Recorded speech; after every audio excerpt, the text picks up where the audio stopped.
this talk that Simon Sinek had. It was literally, instead of cooperative and non-cooperative games, he was splitting it into finite and infinite games. By the way, you should totally read this book. It's amazing. What's the name of the book? It's that, Finite and Infinite Games. Finite and Infinite Games by Simon... No. It's by James P. Carse. James P. Carse. Got yes, but there was a TED Talk Simon Sinek gave about it. And just to quickly recap, a finite game is a game that's played for the purpose of being finished. An infinite game is a game that's played for the purpose of being perpetuated. Of course. So finite, infinite. You get it. Yeah. It's almost as if countries are trying to finitely win an infinite game, which makes no sense at all. You know, like, for instance, you cannot compare a tennis match that we're going to watch in 3 hours to the game of life or to a business. It's hard because as humans, as animals, really, we want things done a certain way. Like, this is just a very small tangent, but like I saw a video of a cat, and the cat. No, listen to me. The cat would meow for food. Okay, that's normal, right?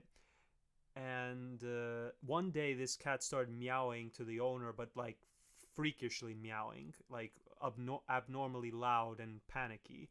And the owner went to the food bowl, dropped the food, and the cat wasn't going to the food. And the cat went to the living room, and they went to the window. And the owner was sitting there for a few minutes, like looking around, and the cat's just staring out the window. And he noticed that the bird feeder fell, or the bird feeder wasn't attached to the window anymore. It was gone. So then he went outside, put it back up, and the cat like calmed down. And I read somewhere that after watching that video, I read that cats usually like routine. They like things to stay constant. They don't like change. So even something so minor as like something moving out of place, it freaked the cat out.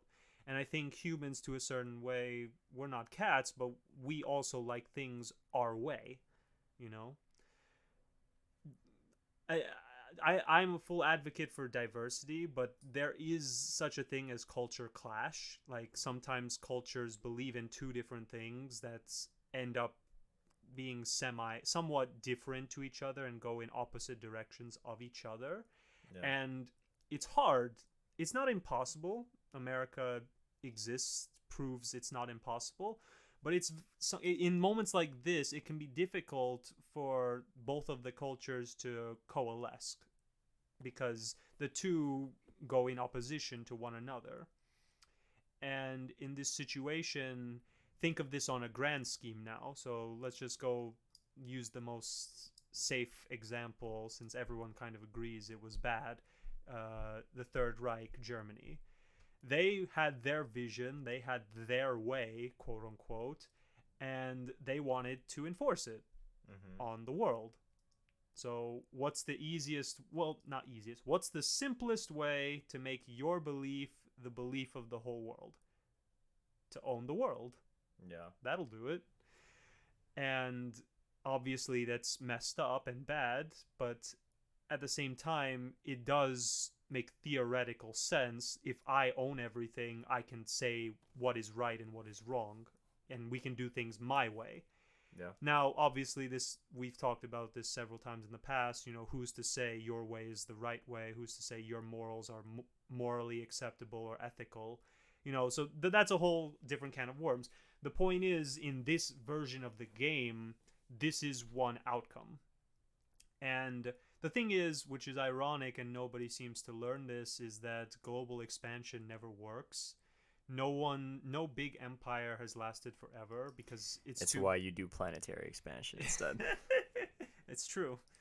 But because it's just the logistics of it. If something's really big, it's harder to manage. Yeah. Like, so that's why you do galaxy expansion. Galactic expansion. Yeah, that sounds simple. Okay, so yeah, I mean, finite and infinite games are essentially them clashing is what's been going on. Like the Cold War, he says the Cold War never ended. It's really just an infinite game of people trying to get one leg up on each other. Yeah, and maintaining their supremacy amongst the economic and political spectrum, right? yes, and that's what I wanted to bring up. So Nazi Germany was trying to conquer the world to enforce their rule. Didn't work, thank God. Yeah. And but that's I bring up this extreme example because it highlights the point. People want to do things their way. And right now we are quote unquote civilized. We don't use war anymore. At least not in our first it's a world lot more countries. covert now. Yeah, it's a lot less abrasively violent, you could say. It's not. The global wars now are not like of the ones of old. Let's just put it that way. And a lot of the battles or games, if you would, are being handled in front of desks, in front of in chairs, in meetings. Computational. In meetings, basically. Oh, in meetings. Yeah. Oh, the whole compromise, the whole like we're working together, but like the truth is we all have our own desires. Like every country's leader is looking out for themselves. It sucks. I wish that wasn't the case, but at the end of the day, because I had a class in college and we spent one full lecture talking about ethics, and he said, is it ethical to use computer science to spy on people? And the answer is no, but my question to the professor is, if America stops spying on people, can you look me in the eye and say China and Germany and Russia will stop spying on us? And the answer is no. Or the answer is like, it's the prisoner's dilemma again. It's like the best thing, like the most ethical thing would be for everyone to stop spying on each other. That's the best outcome. But should I be the first and decide I'm going to stop spying on you, there's no guarantee. Your best outcome now is to keep spying on me. So it literally it's full circle here right now. This is brilliant. No, it is, because it's like the best, like the most ethical in this situation is everyone stop spying, everyone stop killing each other. That's the best. But like the truth is, if I stop, your best interest now is to get a one-up on me and to keep spying on me. So that's the dilemma we're in.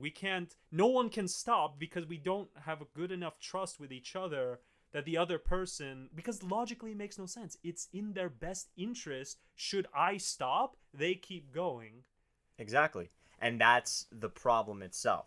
It is not being able to distinguish the act of perpetuation, of economic and political perpetuation, all these cycles of trying to make yourself the greatest country while also providing the people around you, your subjects and those around your country, some kind of thing. It's an infinite game. No, it's an infinite prisoner's dilemma. We're all prisoners. Well, that's an infinite game, right? But the problem is that people are trying to solve it using finite means. Maybe that's why history keeps repeating itself. We're doing infinite calculations, but using the opposite of infinite to try and figure it out. No, think about it. It's actually really, it makes sense. You shouldn't want to try to end something that is never not ending. meant to be ended.